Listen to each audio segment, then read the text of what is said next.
So before we go into part 2 of the presentation for yesterday, how have you guys? I hope you guys have been enjoying the conference.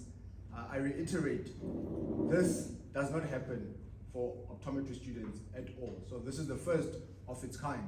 So this has absolutely been an awesome privilege for me as someone who's coming from the industry to witness the type of exposure that you are getting as students, because last year, September, there was a contact lens conference.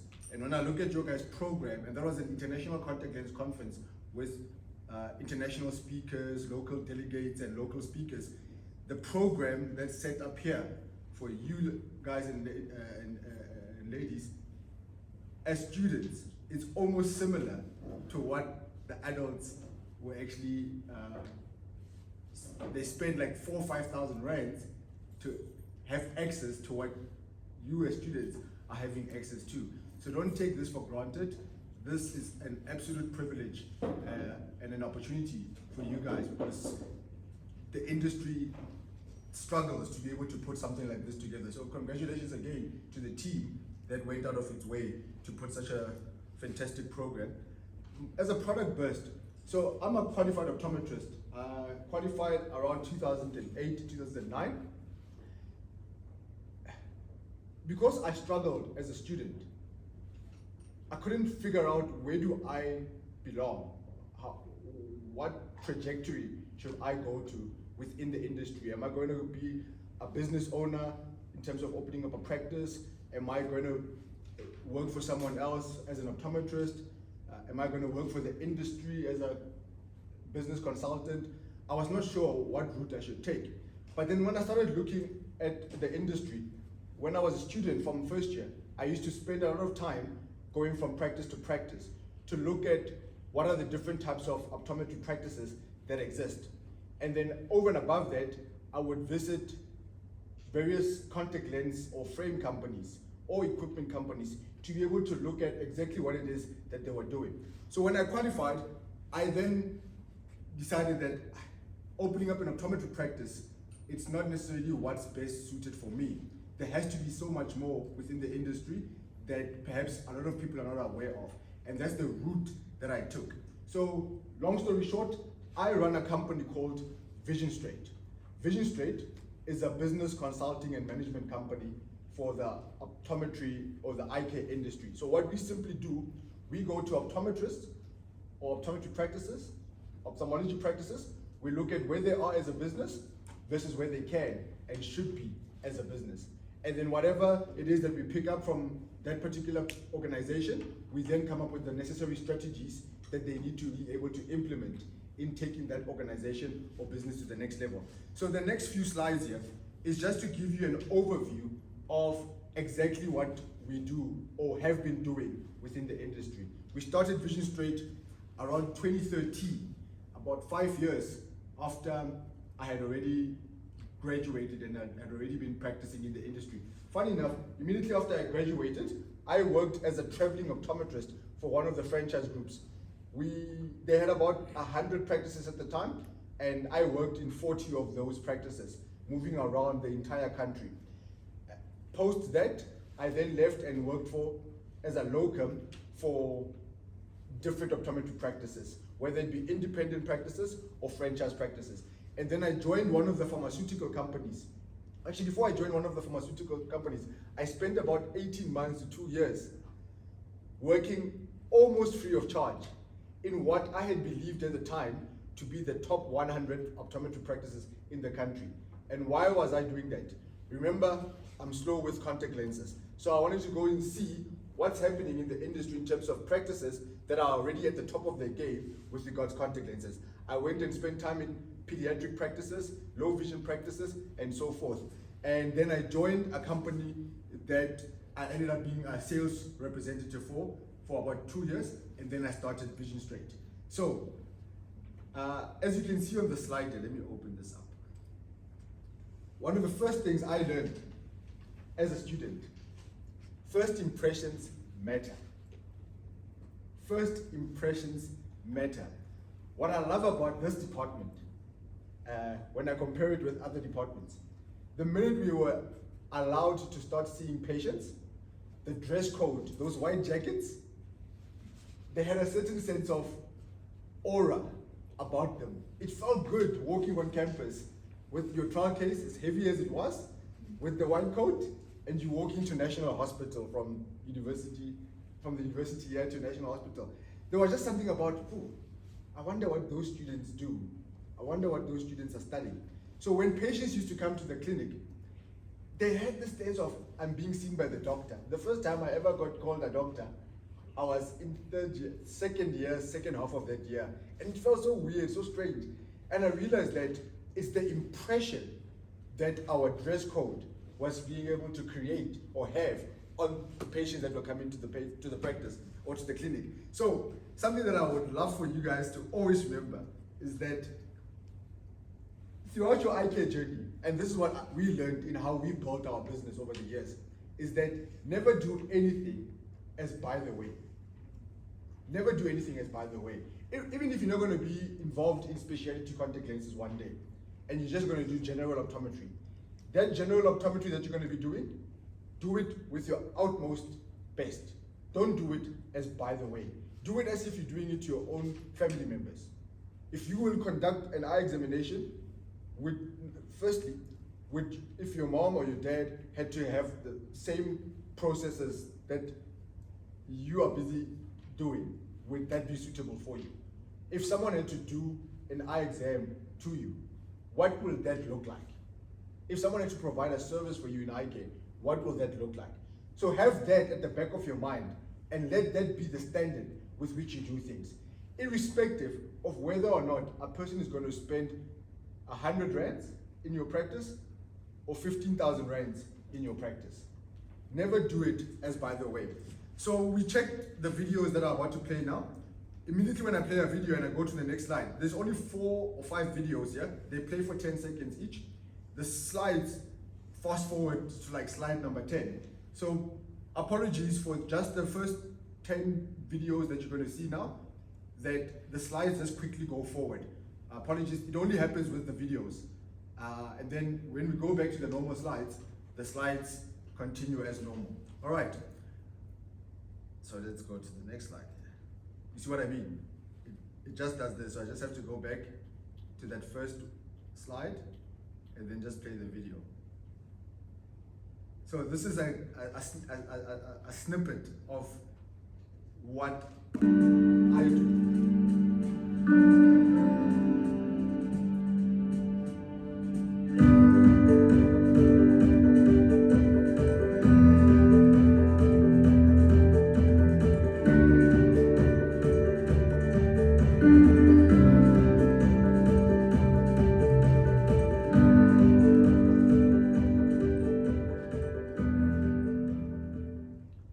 So it's one of two things. Am I going to have a CV where people have to read and they're sitting with 5 other CVs from other people and then bore the recipient of those CVs, or create a 10-second video that encapsulates everything that I'm doing? So something to think about, that what can you do now as students to start distinguishing yourselves for 6 months from now, when you're going to start looking for work and opportunities for your industry. So how are you going to be packaging yourself as a young student who's ready to enter the marketplace is going to be a difference maker. So when you're in the clinic and you're doing binocular vision or low vision or specialty contact lenses, think about not that moment alone. Think about where you want to go, how far you would want to take that. What can you do and take from that experience in packaging yourself to the best that you possibly can? Because why? First impressions matter. So let's go to the next video. So this is just a snippet of what I do. I do a lot of workshops. I've written a few books within the industry. Apologies for these guys. Let's go, quickly. As you can see there, Contact Lens Society. This is something that we took when we were at the Contact Lens Conference.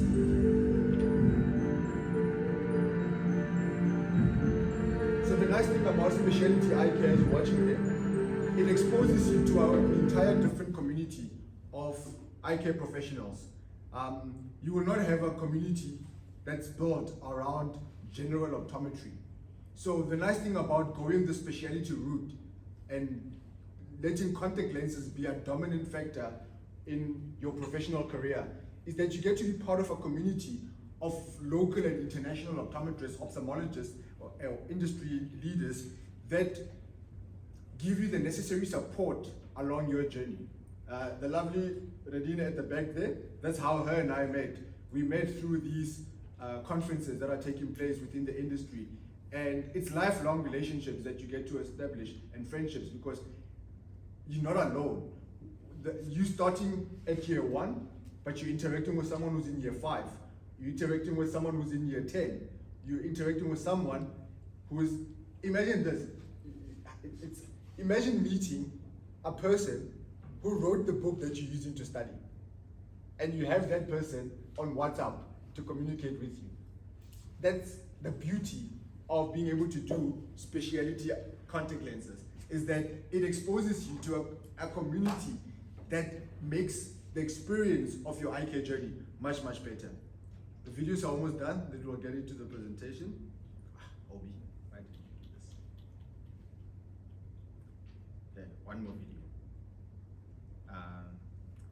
Or 2 more. So, Vision Straight. We do training and development. We help businesses activate themselves. We work with leading optometry practices to elevate them to the next level. And yeah, some published books over there. Let's go to the next one. Apologies guys, it's just, this only happens with the videos. So I hope you forgive me. One of the other things, I'll just do one more video. One of the other things that we did was build online content. So with regards online content, I'm a firm believer, or we are a firm believer as a company, that education, resources, knowledge should be easily accessible to as many people as we possibly can provide it to. So we have built various online courses, and one of them was an employee development course. At the time that we did this video, you would have to subscribe to our website and be able to register the course. It was an employee development course. As you can see there, we once launched a student empowerment course here at the university. We did our optometric staff training course, and we had an employee development course here as well. Post the pandemic, we have now made these courses readily available on our YouTube channel. The employee development course has 55 individual video training sessions. Videos training, a session or an episode will either be from 10 minutes to an hour and a half. So there's almost 2 weeks worth of content on just the employee development course alone. Then the optometric staff training course, that has 26 individual lessons. The sales advancement course has 4 modules on it with about 60 lessons on it. So there's about 100 different types of lessons, or more actually, that's readily available on our YouTube channel. That's freely accessible to everyone now, because now we're building new content. So whatever that we did in the past, we just make it freely available to you guys. So basically, that's how you would have registered on the course, and that's literally the last video, so we can go on with the slides. So yeah, for me, it's all about how you package yourselves. How much did it cost me to be able to create these videos? Nothing. This video, my wife actually had her hand on the PowerPoint presentation, moving the slides down, and I literally took my cell phone to record while the slides were being moved. That's how I did the video.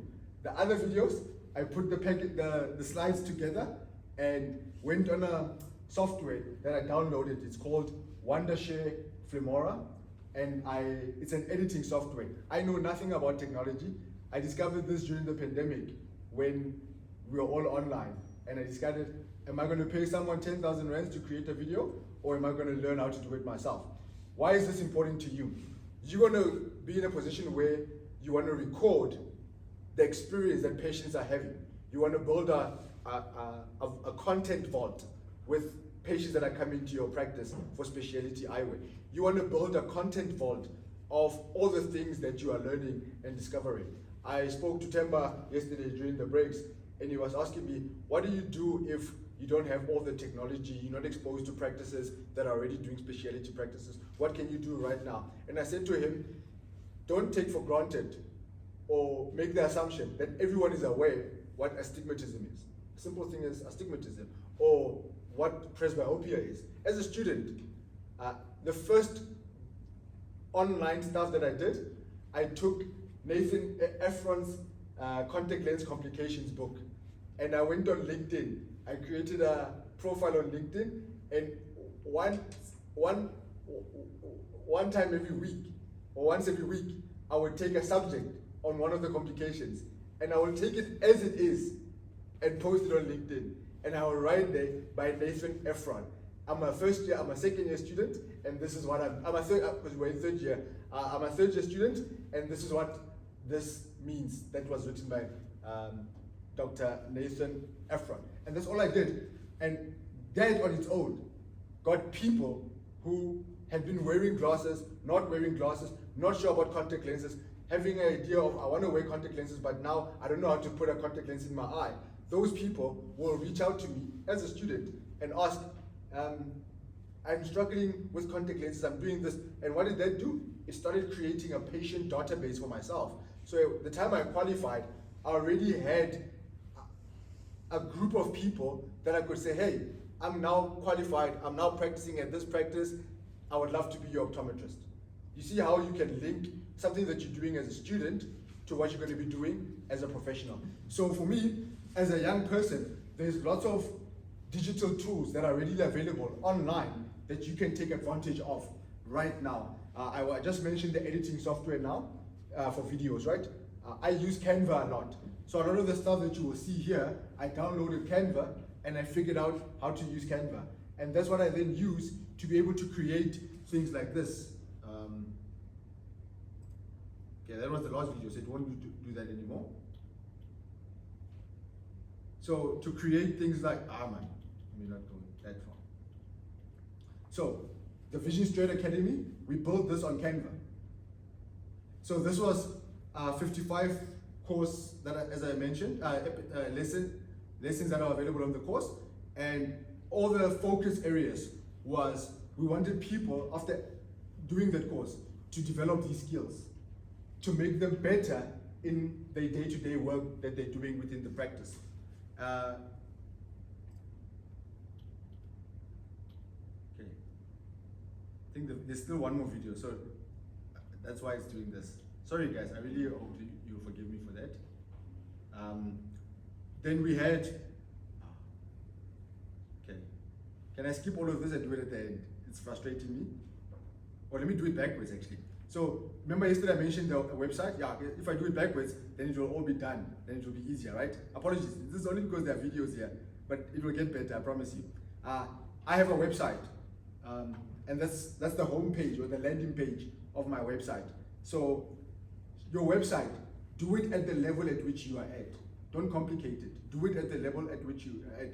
Download Wix, and you get, Wix is another software or platform that you can be able to do. You don't have to pay much for it, it's free of charge, and you can be able to create a website for yourself just like that. What will cost you is the domain that you are registering, and that's not a lot. So you will register, I registered Obi Malupe as a domain so that I can build my website free of charge. This is my business portfolio. So this is all on my website, and all these companies have their own individual websites. So Vision Straight is a business consulting and management company. iAfrica Media, you'll see it now. We created an eye care community. During the lockdown, we discovered that everyone is online, but no one knows about eye care in Ethiopia, Kenya, Ghana, Nigeria, and so forth. So we created a media platform where all the different eye care professionals on the continent can have a place where they can communicate with one another. And that's how I got to meet Dr. Obi, who did that wonderful presentation on scleral lenses yesterday afternoon or yesterday midday. So Activate is a brand activation strategy. I got frustrated every time I would look at optometry websites and how they were positioned, and all the websites were looking exactly the same. There was nothing that distinguished optometric websites or marketing approaches. So we built or established a company called Activate that helps optometrists be able to customize their marketing approach to the industry. We have ran a continuous professional development platform, and then we've got the Vision Straight Academy as well, where we house all our online platforms readily available there. And then as a training and development consultant, I spend a lot of time working with optometric practices of different sizes. So this is now available on YouTube. All the work on so we've got 3 different YouTube channels.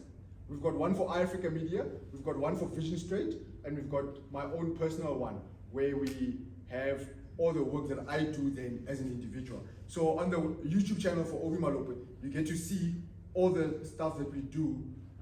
So like now, for example, this presentation, I have to make a call now. Does it go under Vision Straight or does it go as Obi Malope? So have a YouTube channel. So Activate, that's all the stuff that it does. And then as a speaker, I'm always being invited to speak at different organizations, institutions, based on all those topics that are listed above there. All right, I must add contact lenses there because my first speaking engagement was actually a contact lens one. And I do more contact lens stuff actually now, Prof, than I do any other work. And then yeah, that's how the CPD platform looks like.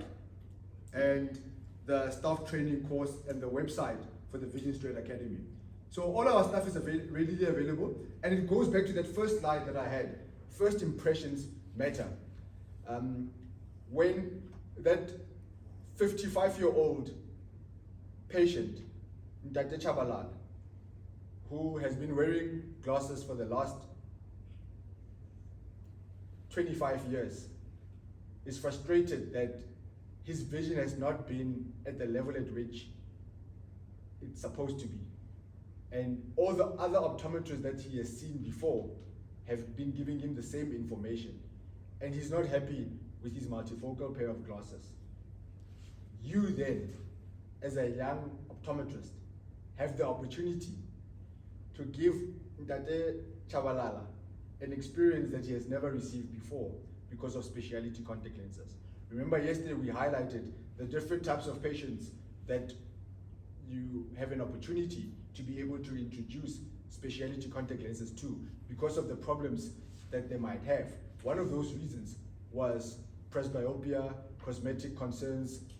There's a long list of problems that Dr. Chabalala could have that will necessitate him wearing specialty contact lenses. How you present yourself, the confidence with which you will approach him. And this is the quickest way to know that you can win someone over. This is a tip number 1 for today.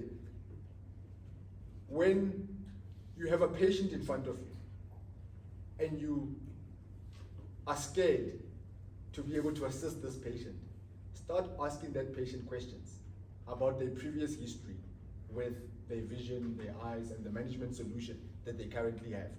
As they answering you, and you now are preparing yourself to start with the diagnostic procedures that you're going to be doing, don't necessarily fall into the trap of going and starting with that which is seen 30 times before. 30 times before. Start at the point at which you can win him over. That was how I approached optometry. And I'll give you an example. If someone comes into your practice, and this is I know we had a contact lens workshop, but you'll understand why I'm using the example I'm about to use now. If someone comes to your practice and their complaint is the comfort of their pair of spectacles, right? That's what they're complaining about, that their spectacles are not comfortable. Why are you leaving that product selection for last? What's wrong with that pair of spectacles? What's uncomfortable about it? When did you get it? How are you experiencing? When is it most comfortable? When is it comfortable? I'm going to ask him all those questions first, and then I'm going to go and pick a frame that's going to be as comfortable for him, and then educate him on lens materials, lens design. That's going to go with the pair of frames. Wouldn't that win him over right there and then? That you have won him over in terms of he complained about something that was really a problem. He did not complain that he can't see. He complained that the pair of glasses that he has is uncomfortable. Address that first, and then continue with everything else that you are supposed to do anyway. So for me, you have to have a listening ear when it comes to how you approach each and every single patient. Don't fall into the trap of a patient, and I'll show you now what a patient journey looks like.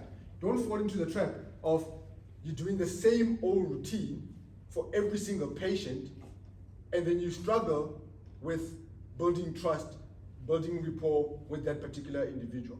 So the nice thing about specialty contact lenses is that you cannot actually have a one-size-fits-all approach to everyone. You have to customize or personalize how you approach the different patients that come to you, because you have to start the process at the point at which something is most concerning to them. So apply that even with general optometry. Don't just do it with specialty contact lenses. Always have that mindset that, am I listening, actively listening to what this person is saying, and what is it in what they are saying that I need to focus on the most that will help me as a young optometrist to build trust, to show him and give him the confidence that I'm the best person suitable to help him on their eye care management solution. So keep that at the back of your mind.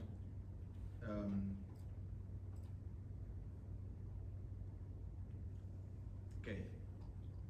And then lastly, this is Africa Media. Obi, Dr. Obi from yesterday, on Africa Media platform, he runs a series called Cornea Frontiers, and he does a series of webinars, a series of discussions. Like he's got a full-on educational program on Africa Media, and it's all contact lenses. And it's for the first time that there's such a platform where optometrists on the African continent have a platform where it's constant, week in, week out. He's got so many videos, so many articles, so many blogs that are available online that are really easily accessible. The Contact Lens Society, which some of us are a part of, they started many, many years ago, but got activated again about 8 years ago, 2017 or so. And what they do every second year, they host an international contact lens conference called the Contact Connect. And here, everyone from across the country and the SADC region goes to the conference, and it's a 3-day jam-packed conference with international and local speakers, and we learn so much about different aspects of specialty contact lenses. So between the 2 years, we then have seminars, webinars that you are able to be part of throughout the year, and it's very cost effective. I think I stand to be correct, it's about 550 annual subscription to be part of the Contact Lens Society. It's something that I would highly recommend, especially if you're going to be doing specialty contact lenses. And then that's Dr. Darrell Glover, the co-founder of Africa Media. He's based in America, and he's married to a lovely Nigerian lady, and they've got 2 beautiful children, and he used to work in Nigeria as well. So the 3 of us with Obi, and then we've got, I didn't put it here, but we've got ophthalmologist. She was based in Morocco for a very long time, but now she's in America. Dr. Imani Tarud, who she then comes on board from the ophthalmology side, because we don't work in isolation. Our profession is not just us as optometrists. We've got optometrists, we've got optical dispensers. By the way, if you're going to end up opening up your practice, Please don't do it without an optical dispenser that you employ. It's vital that you work in a practice that has an optical dispenser. Don't compromise on that. And then we work with ophthalmologists, we've got industry. So start building those relationships with the contact lens companies and the equipment companies right now. Okay, I think that's it. Any questions on what we do, guys, before we move on to the presentation? Anyone? Any questions on what we do? That was basically Vision Straight, Africa Media, and Activate. All the things that are non-traditional when it comes to optometry. The reason why it's packaged this way, when I was a student, I did not know anyone who talks on business. I did not know anyone who talks on anything outside of the specific speciality. And so that's one thing that I was super, super passionate about, in ensuring that we can have access, or the industry can have access to other aspects of the industry that are non-traditional, like being in an optometry practice. Yesterday, let me drink some water. All right. Just by a show of hands, does everyone here want to ever work in a practice? Or as you are now about to graduate, are there any students here who are interested in sort of like other aspects of optometry outside of just working as an optometrist in an optometry practice? Just anyone? What do you want to do, sir? What's your name? Jared. Jared. What are you interested in? So I'm keeping my mind open. Keeping my options open. So you're flexible. And you, ma'am, what's your name? Yes. Michelle. Michelle, what are you sort of like interested in? I would like to do courses in ophthalmic assistance as well, and I talked to people yesterday, maybe shadowing the ocularists who that's interesting. Wow, it was very, very interesting. Shadowing is very, very important. It's something that I highly recommend. When we were in third year, we had external lecturers that came to the university to come and give us speciality talks. And the first holiday that was available, I would actually pick up the phone and call that person to say, look, I'm interested. I think I went to Cape Town. Charles Loss and Chris Extian, they came to present in our third year. And my brother was in the Navy in Cape Town, in Simonstown. So I asked them if I can come and shadow them in their practices for 3 weeks of the June holidays. And literally it made sense now, because now in the clinic, it's about getting through that patient, and it's not your patient. And then I went to the practice and saw how they do things. And it started making more sense when I started shadowing people. So shadowing is very, very important, especially if you're uncertain about which direction you would want to take. So if I was you, Jared, I would already start looking at the industry and say, you know what, go to Facebook, start looking at optometry groups on Facebook, go to LinkedIn, key opinion optometry leaders in South Africa. Start shadowing those people. If resources are available, or you've got accommodation in different parts of the country, for example, now there's the SOA Association that's hosting the 100-year centennial in July. I would look at, okay, it's going to be which dates? I will look at, okay, can I be able to get to Joburg? Is there someone that can host me in Joburg? Go there and experience it as a student.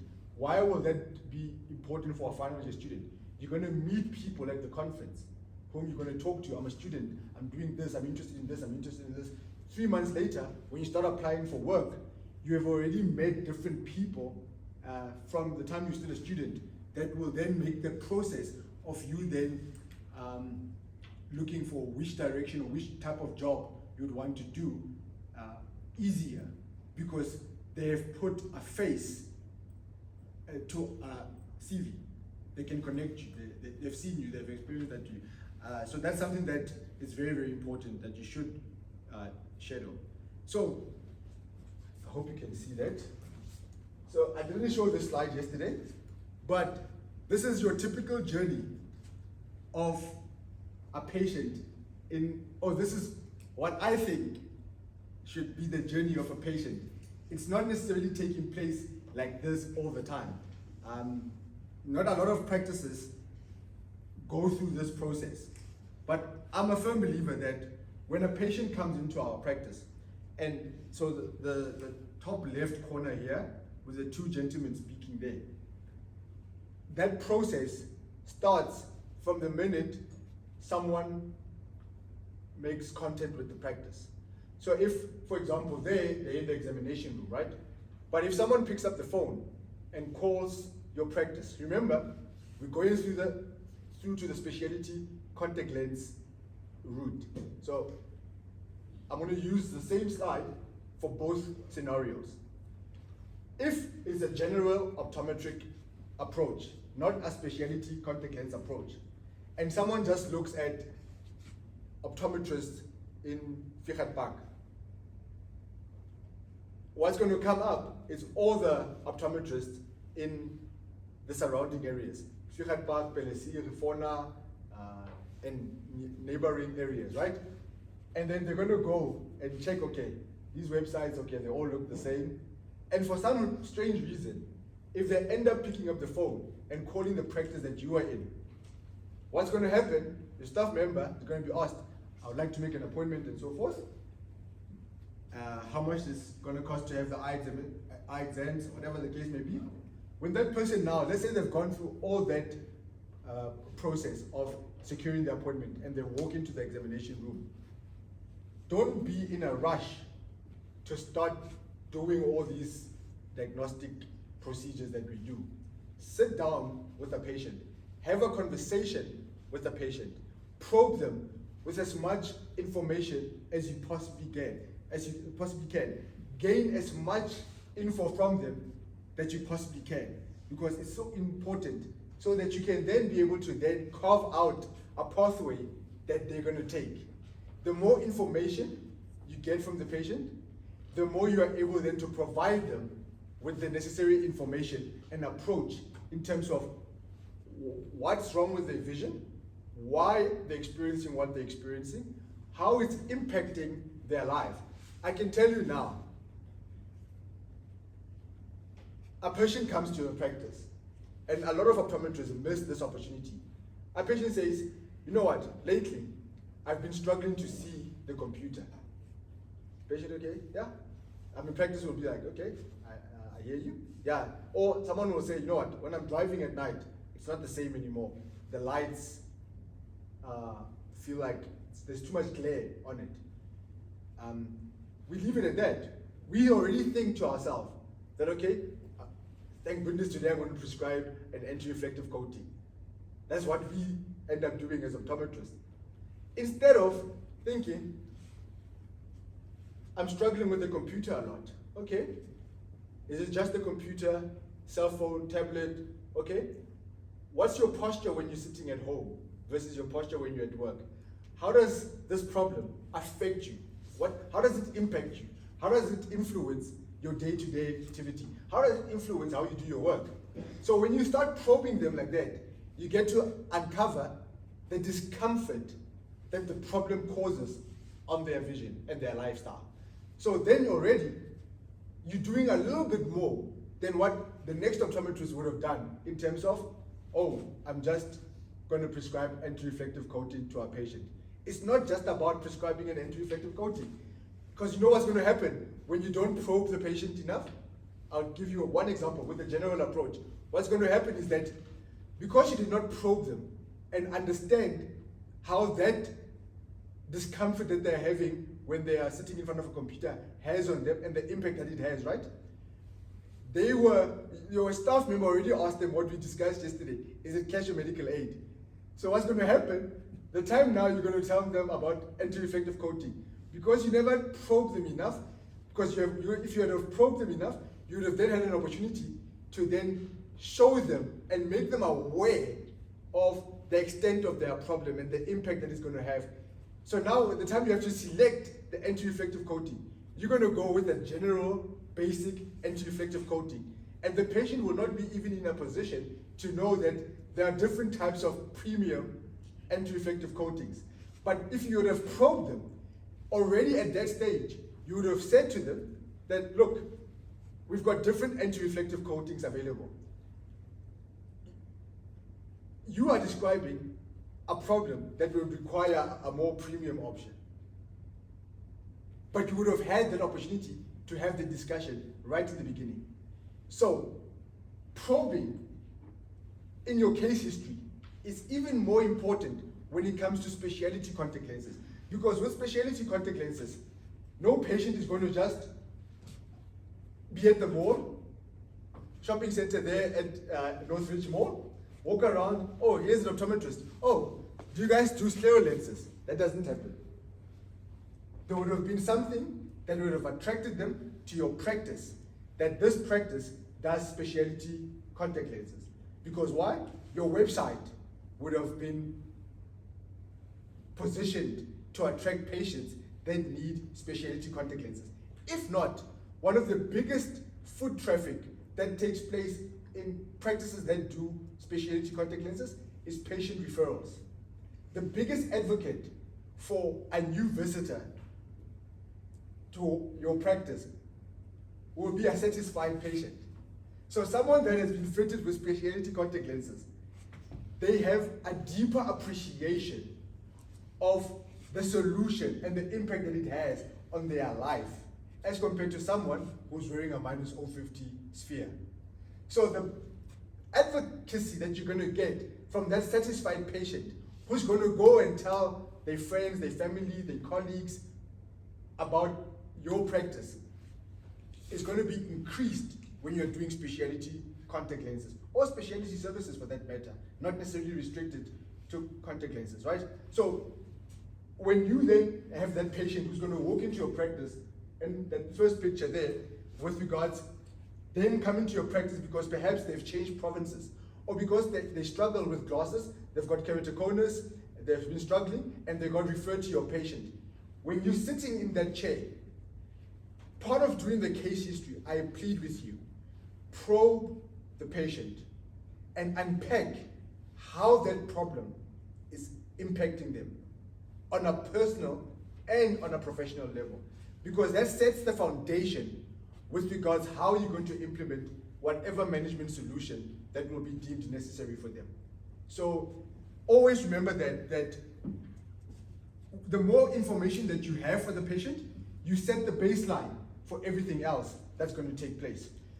So the problem what happens with a lot of practices is that you do auto refractor, you blow air in patients' eyes, and then they come in there, you ask them, you spend 5 minutes. That's why I can't understand how can an eye exam be 30 minutes? Even for general optometry, I honestly can't understand how it can be 30 minutes for a person who qualified 2 years ago. And they're spending 30 minutes. I don't get it, because case history alone should be a good 20 minutes of conversation, especially if it's a first-time visitor to your practice. It's a different story if a patient has been coming to your practice for the last 6 years. Every year they're consulting in your practice, and you've got a file this thick that shows you exactly the journey of this patient. And you have been the one seeing this person for the past 6 years. But for a person who's sitting in your chair for the very first time, whether they're wearing glasses or not, whether they come into your practice for specialty consultations or not, how do you spend 5 minutes doing case history? So for me, I'm going to probe that person. Okay, you were referred to our practice by the ophthalmologist, because remember, with specialty contact lenses, the referral back and forth between ophthalmology and optometry increases. So someone is sitting in your chair, they're there because the other optometrist who doesn't specialize in specialty contact lenses has referred the patient to you who specializes in specialty contact lenses. Spend time getting as much information from that person as you possibly can.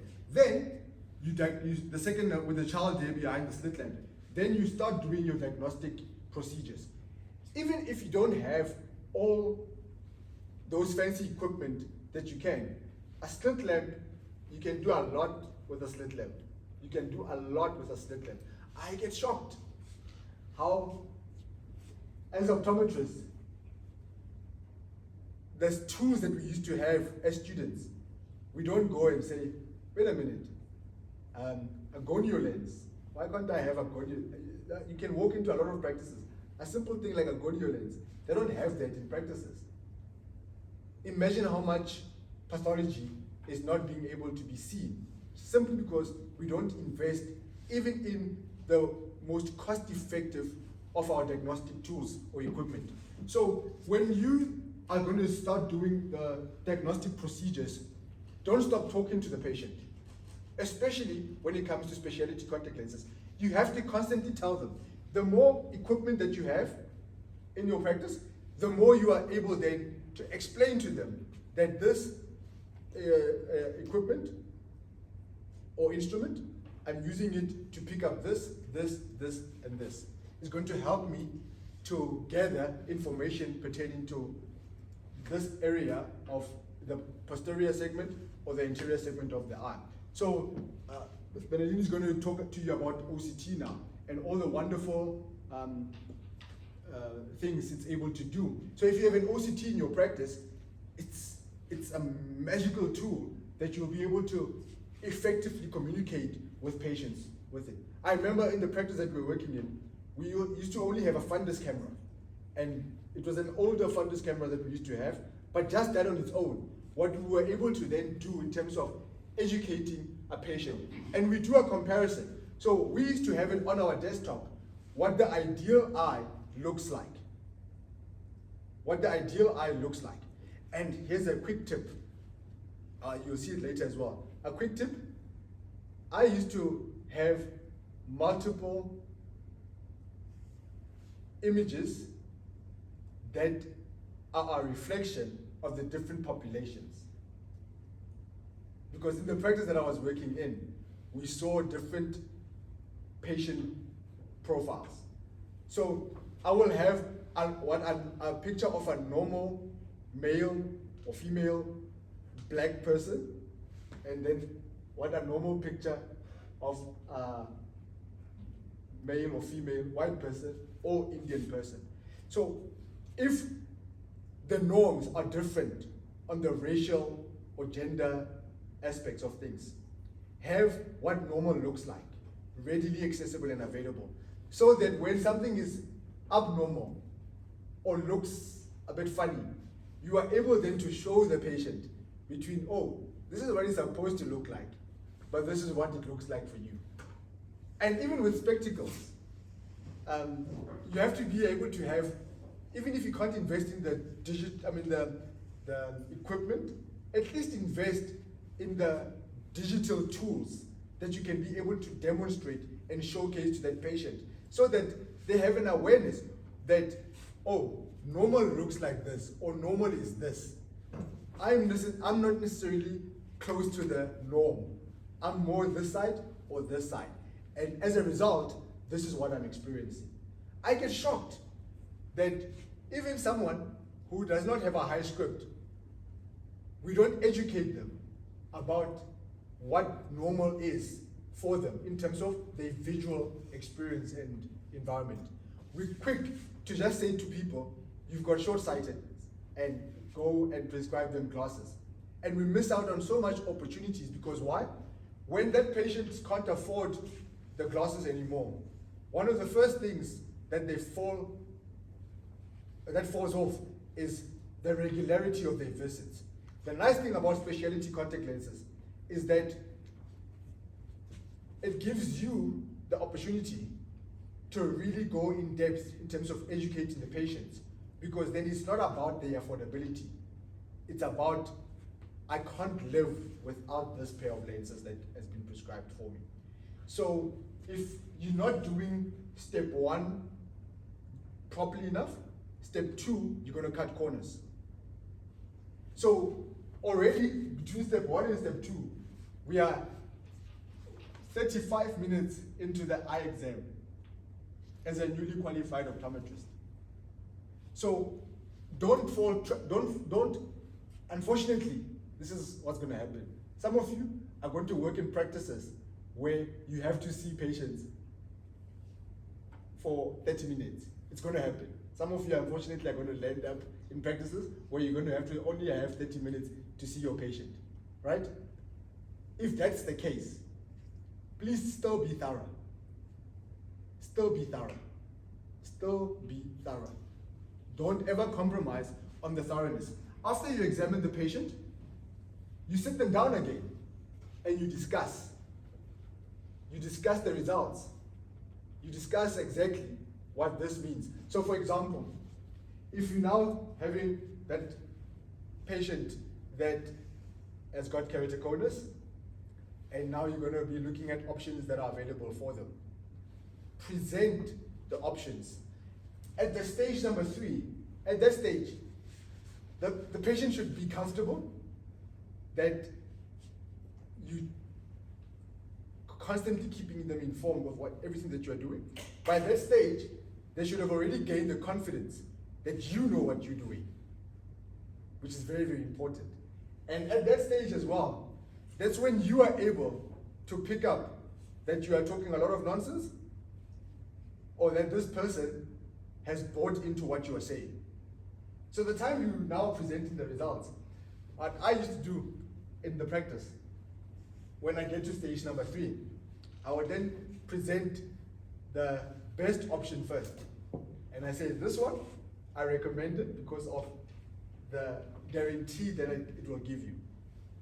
I'm recommending we go for these lenses. It's going to cost a bit more, but this is what these lenses are designed to solve.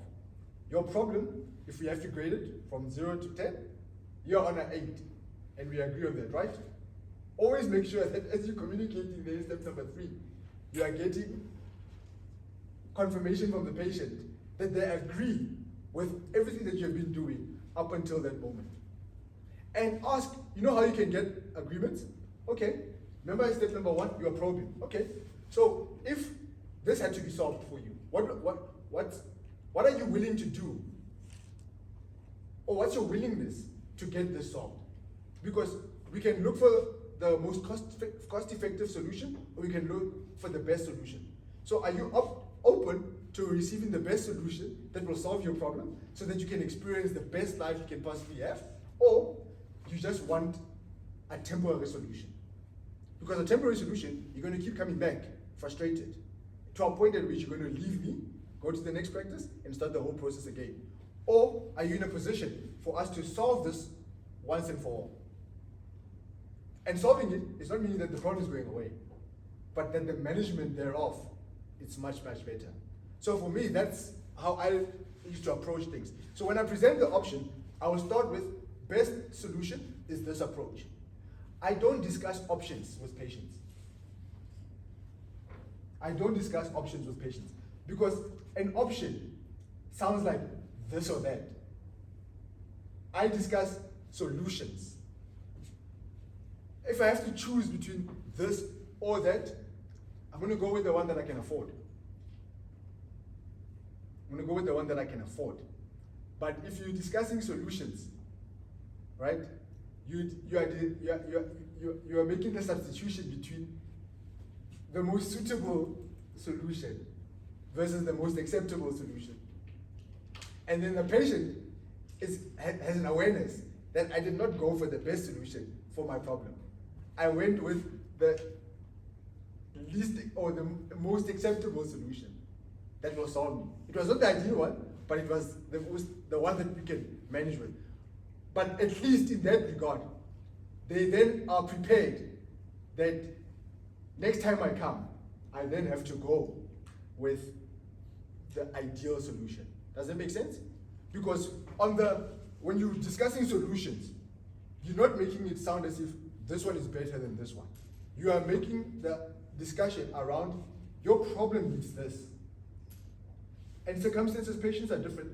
And unfortunately, we live in South Africa.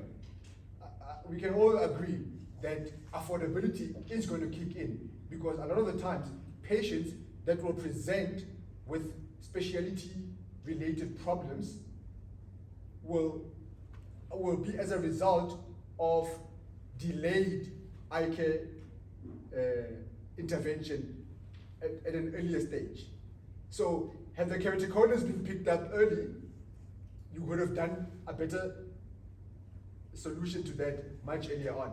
But the parent kept on saying, "I man, this child is naughty," not picking up that this child was restless in school because of a pre-existing condition on the eye. So there's a lot of stuff that could have been picked up earlier, but they didn't to the majority of our population. So then the problems present in your practice much later on. I'm sure, what's her name, from Barrow, in their practice with Pedro yesterday, I'm fully confident that they are seeing more low-incoming people, patient profiles, than high-incoming patient profiles. Because why? That person that would have not had an eye had an eye due to whatever reason. Sometimes with ophthalmologists, the result of the eye being taken out is because the patient can't afford the surgical options that are available. So then the eye gets taken out simply because of the incoming earning capacity of that person, that they simply can't afford the other more expensive solutions. So with specialty contact lenses, you're going to find a lot of patients not necessarily being in a position where they can afford. So when you present options to them, most of the time when optometrists present options, they're not discussing the value that exists in the solution. And I'll explain why.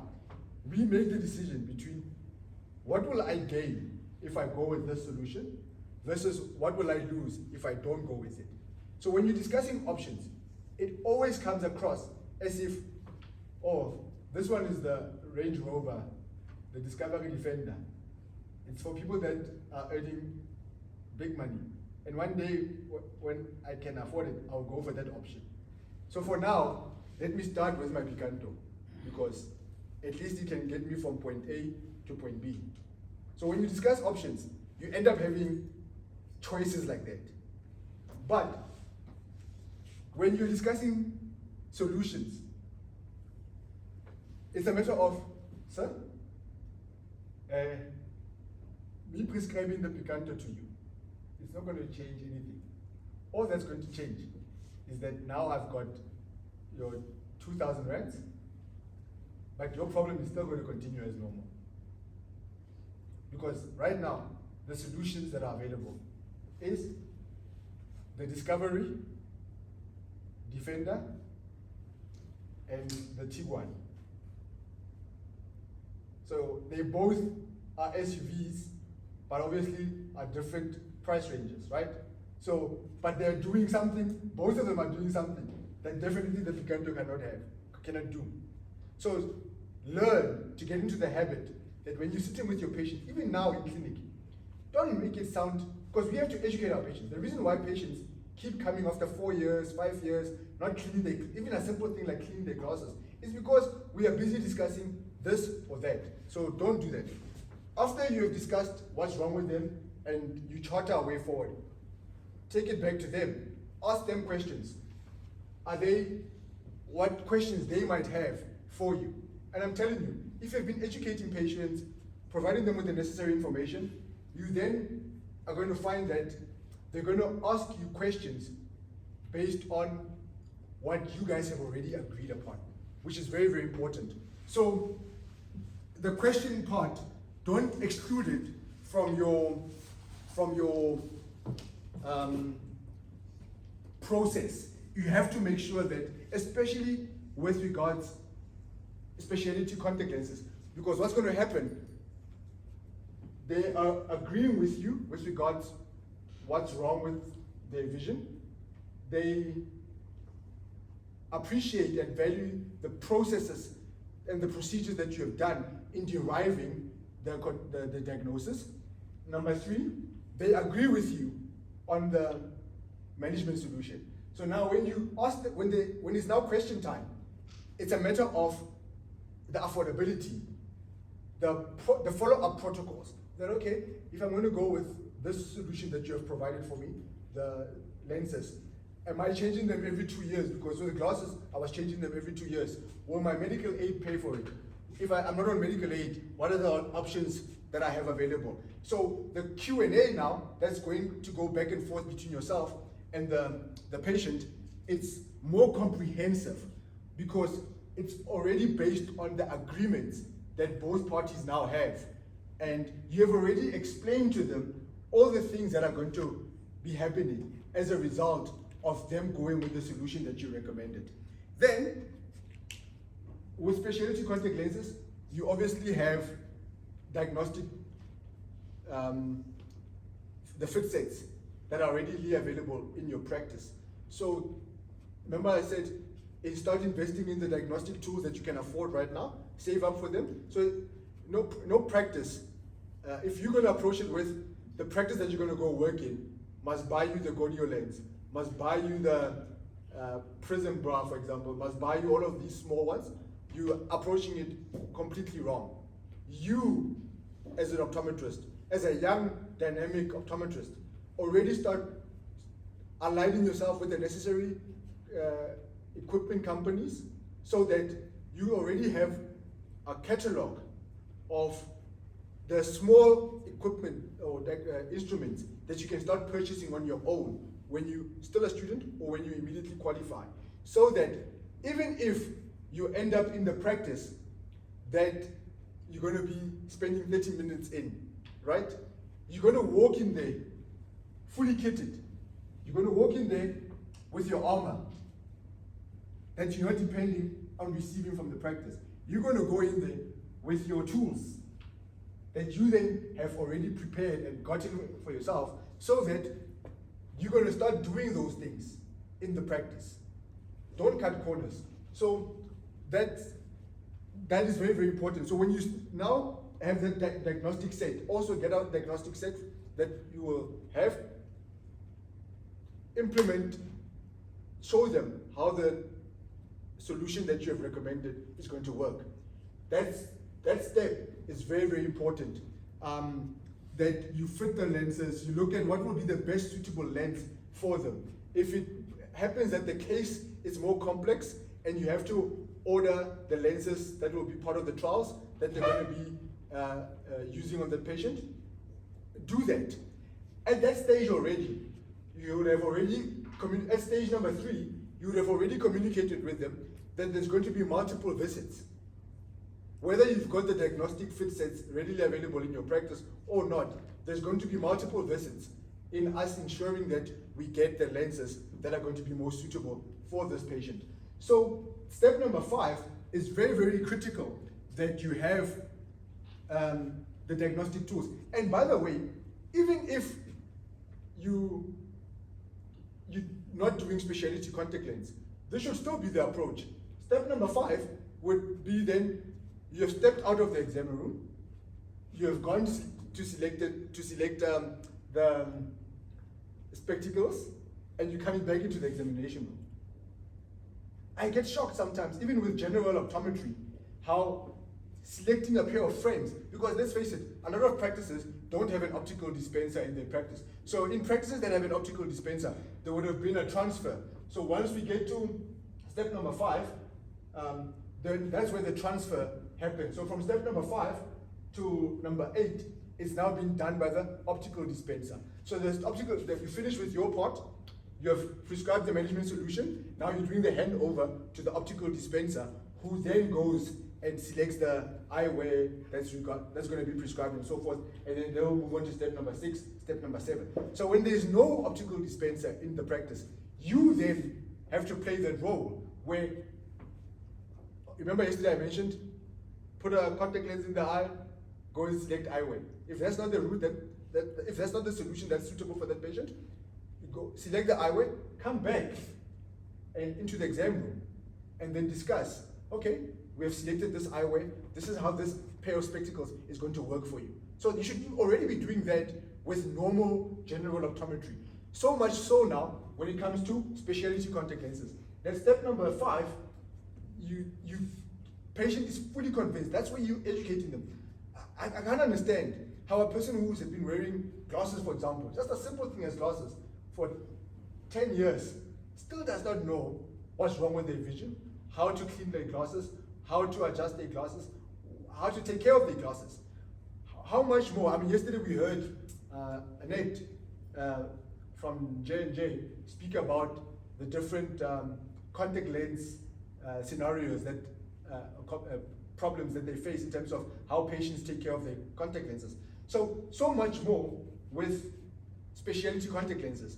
If you don't spend enough time making sure that the patient fully is aware of what this management solution is going to do for them, you're going to have problems much later on. So step number 5, that's where now you're putting the contact lens in the eye, you literally getting that patient to have a full in-depth analysis. And the nice thing about the specialty contact lenses, because let's say it was that keratocontic patient, right? Glasses were always a problem. Soft contact lenses were a problem. So now when you put that keratocontic lens on their eye, what they get to see, it's just mind-boggling to them, because they didn't believe that they could ever get to a point where they could at least see in this capacity.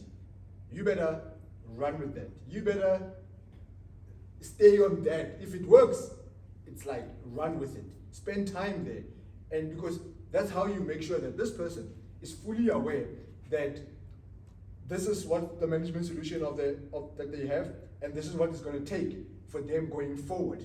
That this is now what my eye care journey looks like going forward.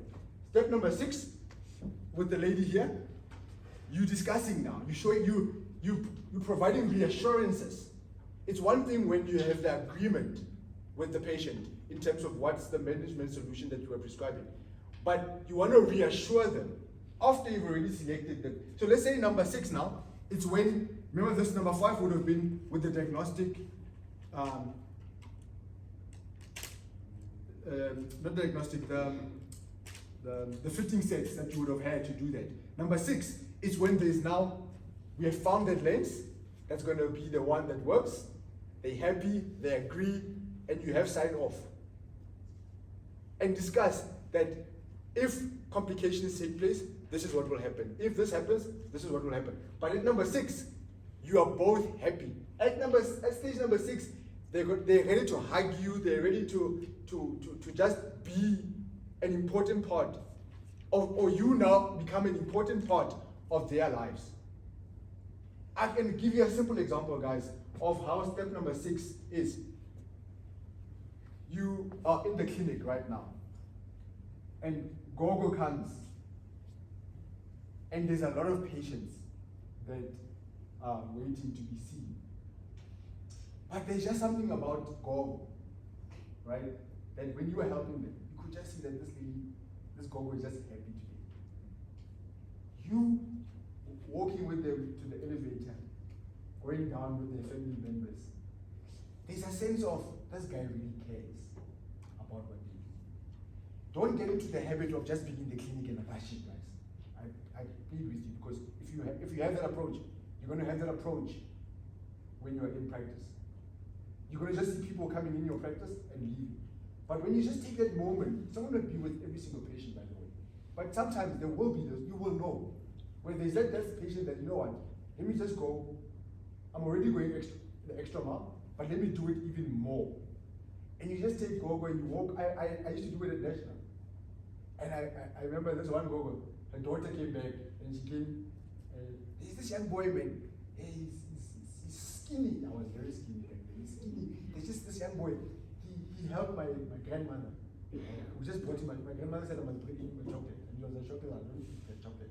But the thought process that was there, I appreciate it. And this came like weeks later, because what had been happening, Gogo kept on telling them about the experience that she had at National Hospital. So with specialty contact lenses, imagine now it's all Gogos. All the Gogos are like that now. Or you have the Gogo experience with every single patient, simply because there's just a sense of care that you operate in, that you don't necessarily have the opportunity to do so with normal pair of glasses. So when it comes with specialty contact lenses, please have a sense of empathy, a sense of compassion, so that if you have to walk Gogo all the way to where she's going to wait for the public transport, do that. guess what's going to happen? The patients that are waiting, that have been waiting for long, they forget that they've been waiting for long because of what they saw with how you treated Gogo. So even if the wait was a bit long, but the fact that you did what you did with Gogo, it puts them at ease. Like, this guy cares. Even if they're going to be seen by Temba there, now all of a sudden they don't want to be seen by Temba, they want to be seen by you. Because they're like, hey, this one cares. This one cares. So have that approach. Be so empathetic, so compassionate, that, and you do that not at the end. You do that from the onset when a patient walks into your practice. When step one, someone tells you how frustrated they are. They're telling you that, you know what, I'm not happy with my vision because of this. And now already at that stage, you know that we're going to go the specialty contact lens route. Reassure them at that stage already. Tell them, sir, ma'am, you know what? We have seen this before. I'm fully confident that if you allow us to go on this IK journey with you, we're going to solve your problem. We're going to make life much better for you, because glasses and normal contact lenses were not the option for you. But there's something that we call scleral lenses, for example. And how scleral lenses work, they do this, this, this, and this. So already, you've already introduced something that they've never heard before at stage number one. Before you even take out your occluder to check VAs, you've already introduced something. Because why? In the case history, this person mentioned something that is of frustration to them. And at that stage, calmly, with confidence and empathy, you have introduced something that they've never heard before. So they can't wait to get to the end, because they want to see this thing that you talked about that will help them see better and live better. Stage number 7. So this is, but when I was in practice, this was my life here. I followed this routine to the T. The solution comes back. It's now the dispensing of it. The reason why I said you have to have an optical dispenser in your practice, I can't understand how a patient comes to your practice. You go through everything in making sure that you find a solution for them. They spend money in your practice, and then all you do is, where's the paper bag? Oh, you're not in the front. All you do is put these glasses in there. They're ready for collection. Patient comes, you take out the glass. Your staff member, I can't even imagine you doing that. Your staff member puts on these glasses. Is it okay, ma? They take the reading card. They see, it's okay. And then that person, you put it back into the case and they go. I can't understand that. I understand the clinic is patients and all that, but when you get into practice, never dispense a pair of glasses as by the way. What much more than with specialty contact lenses? Never dispense anything actually as by the way. Because the minute you do it as by the way, patients are going to treat that management solution as by the way. But even with a pair of glass, just a simple thing like a pair of glass, you've scheduled, you go into so you don't have an optical dispenser in your practice, but you've scheduled an appointment for that person, even if it's a 5-minute appointment for collection.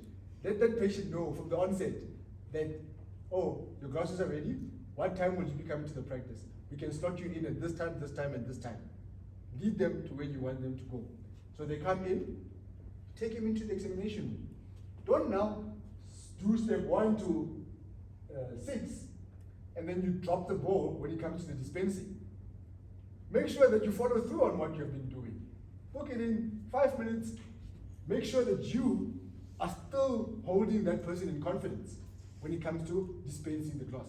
So when it comes to specialty contact lenses, it's even more important, because you never stop reassuring the patient. Now the final product is there.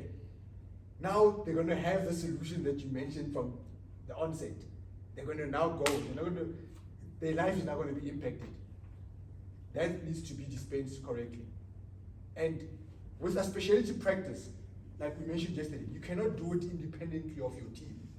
Your team needs to be switched on all the time, because your practice is a specialty eye care practice. So your patient, your team needs to function in the same manner in which you function. You cannot function as by the way, as the optometrist. If you are by the way, your team becomes even worse. Becomes even worse. But when you switched on and you're operating here, your team gets to be switched on. They will even pick up norms that you perhaps miss because of how busy you are. So please, I beg you, when you dispense, make sure that you're reiterating everything that you've been doing. You're going from the first point to the last point. You're making sure that everything is happening at the level at which it's supposed to be happening. And then follow up protocols. It's already important with general optometry follow-up. Much more now with specialty contact lenses. And you know when is the best time to introduce the follow-up protocols? At stage number 3. Stage number 3, when you are now giving them feedback in terms of what you've done the diagnostic procedures, you've come up with the diagnosis, you're discussing the solutions there, and then already tell them, going forward, this is how your eye care journey is going to look like. And make sure that you then are following up on them. Make notes, first time wearer of scleral lenses. Have a protocol regimen that you put in place in your practice in terms of first time wearers of scleral lenses or specialty contact lenses of any kind. This is what we do. Unhappy patients of specialty contact lenses from previous practices. This is the protocol regimen that we have now, because there's nothing as worse as someone who goes from one optometrist to another, and is all on specialty contact lenses, and they just keep on being frustrated. One of the difference makers is the follow-up, checking in, especially if you're struggling with the solution, in finding a solution. Remember, you will still be young when you qualified. You wouldn't have the experience to know exactly to win on first or second visit. So you're going to find yourself having to do it a few times before you get to a point where you have the confidence to be doing it with more efficiency. So the patient has already come to your practice 4 or 5 times.